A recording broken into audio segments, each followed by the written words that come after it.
Hi guys, and welcome to your daily tarot reading for Thursday the 24th of March 2022. Thanks for joining me. I'm going to use the Magical Dogs Tarot for today's reading.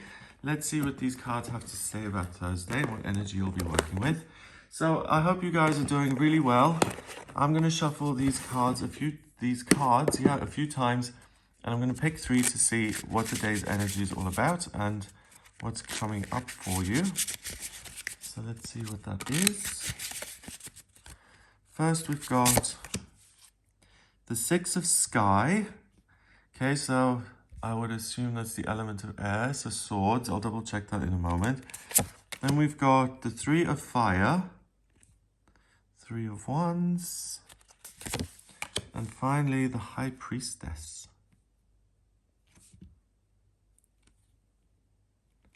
Okay. I'm just thinking, this dog is standing there going, why have you put all these jewels around me? How am I going to run and do anything? She just looks a little bit perplexed. Okay, so let's see. Let's have a look. Oh, here we go. So traditional wands is, in this deck, is fire. So that is wands. And then sky is swords. Yep. Cups is sea and pentacles is earth. All right. So the Six of Sky is a journey. It's travel, moving, making progress based on your ideas, your thinking. It's a bit different here. We've got the little bunny hiding out. We've got the squirrel kind of hiding in this tree trunk. We have the dog just looking on, and hasn't decided which way it's going to go, and the wind is blowing. Then the Three of Wands, that is a journey. Something is ahead of you, you're moving towards it, and there's a real sense of momentum here. And then the High Priestess isn't moving anywhere, she's stationary, and she's just looking, and in between these two trees. So there's some conflict here. Both these cards are saying, move on, travel, go on a journey. And this card is saying, stay put, because if you listen to your intuition, you've got everything you need anyway. So that's really interesting. So let's see what the ultimate message is here. So the Six of Swords usually shows a woman who's in a boat, and she's cloaked, and she's got a child with her, and the whole thing seems kind of depressing. It's almost like she's escaping from something that's negative. She's got the Six Swords in the boat with her, and we've got the kind of gondolier pushing the boat forward. So it's about responding to negative circumstances, not by dealing with them, but by running away. When this woman does run away by going on this mission, she takes the swords with her though. So there's no closure, there's no resolution. She just exits and takes all the problems or the negative thinking or the bad decisions or the negative stuff that's happened. She takes that with her. Wow, I've never looked at it that way. That's so interesting. So the Six of Swords in one way says, instead of running off, face your problems. It's much easier than kind of shrouding yourself and hiding and disappearing in the middle of the night. And then in this deck, we've got all of these animals seeking shelter and refuge. So they're not going anywhere. This dog, he's got one paw up. And is he being covered in thorns? I can't really see that. So we've got this tree here. Thorns are they blowing past him, or are they actually sticking? Okay, so something negative may be happening. Negative words, a negative perception of a situation, a decision that influences you in a way that's anything but positive. And whether that cuts or it doesn't, the dog hasn't quite decided whether he's going to run off or whether he's going to stay. And I feel that that is really down to your intuition, which either tells you, stick this out, whether it's painful or not, stay around like these two have chosen to do, or your intuition says, this isn't worth it. It's no good if you're being covered in thorns to just stand there and just to take it. Move out of the way. It makes sense. So it really depends on your circumstances, whether you decide to stay or go. But ultimately, what we're being told here is that some sort of circumstance encroaches on your life, and it faces you with that. It makes you come face to face with that decision. Am I gonna tolerate all of this, or am I going to save myself and get out of here? We've got all these feathers blowing in the wind, and the feathers are kind of beautiful, and the way they're blowing here really gives them life. And the trees have fallen over. Okay, so not everything is exactly as it seems. If something seems very destructive, then it gives rise to something else really discovering its own purpose and kind of flying in the wind and becoming beautiful. So it's difficult to suss out what you're going to do by looking at your external circumstances, because this is both good and bad. So just by looking, you're like, well, do I celebrate the fact that the feathers are flying, or do I mourn the fact that this tree is now fallen over? We've got the high priestess, though, and the high priestess has all the answers. She's beyond good and evil. She's in between kind of realms, because she listens to how things make her feel. So the answers are going to come much more easily, not by looking externally, but looking internally. So no one can really tell you whether it's time to exit and to find new places, both literally and metaphorically, or whether it's important that you're the last man standing and that you're weathering the storm, literally. So the Three of Fire, the Three of Wands is a card that says you have certain desires and things that make you feel alive. Life has meaning, and by engaging with certain activities, they work for you specifically. And usually it's a young man who's kind of standing in between three wands, looking out to sea, and is planning the future. And it's asking yourself, what is it that I want? But usually the Three of Wands isn't under any pressure. He kind of walks up to the top of the hill, he looks at the sea, the ships are going in and out of the harbor, and he says, maybe I'll travel, maybe I won't.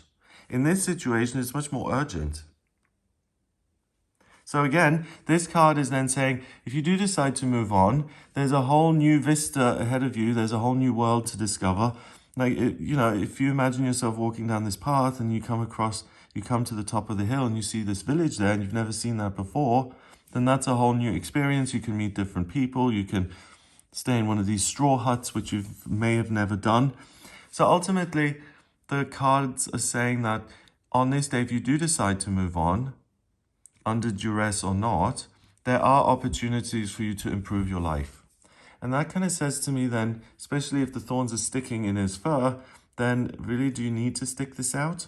It's going to be different for all of us, I suppose. And ultimately, the High Priestess says, let's say this tree is moving on and this tree is staying put. She's standing in between the two, and she's standing on the moon here. The moon is a symbol for your intuition and your animal instincts, and the universe kind of speaking to you. And in the bigger picture, this complicates it even more. It doesn't really matter if you stay or go. Ultimately, you're in the right place at the right time, and whatever you decide is going to be right for you. In terms of your practical circumstances, deliberately tapping into your intuition and applying it to a real-world situation is going to have a positive impact on the way the structure of your life is. Less painful, more painful. But the High Priestess says, don't sweat it too much and don't worry about making the wrong decision, because ultimately whatever you do on this day is going to be what's part of your purpose. The element of fire, again, is life purpose. That's really a great message, because sometimes when we're under so much pressure, or if someone's pushing you saying, hey, you've got to decide, come on, quickly, you've got 3 seconds. Some of us freeze. It's like, well, I can't. The situation is just too much. I can't decide one way or another. I don't have all the information just yet. What do you expect me to do? And then we're paralyzed with fear and we just stand there. And that's interesting too, because the High Priestess is never afraid, because she literally here has the moon under her paws. And in the tarot, if you think of the moon card, the moon often represents that fear of the unknown and self-doubt and like, what if I do the wrong thing here? So you can overcome fear by having faith in yourself and realizing that the universe does have a plan for you. And whether you you stay or you move on, ultimately things are going to work out fine. Which is interesting because then you could assume, well, do any of my decisions matter? If everything's going to be fine, then why do I ever act?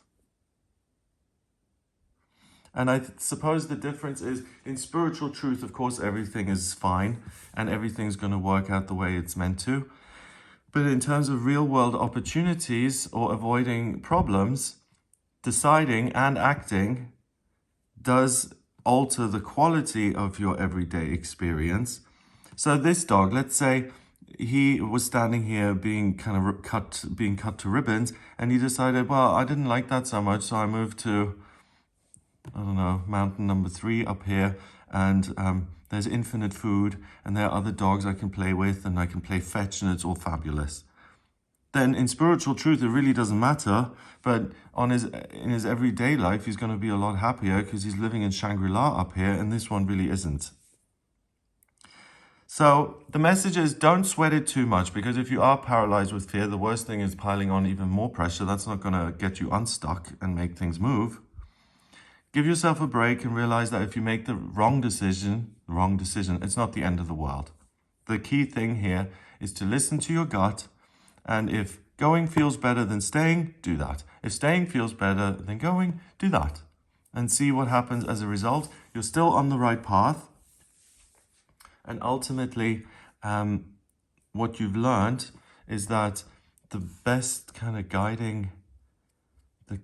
source of guidance comes from within you, and it's a way of practicing the overcoming of fear. You become more adept at it because you get to practice. Okay, number-wise, we got 6 and 3 is 9 and 2 is 11. 11 is the master number of service.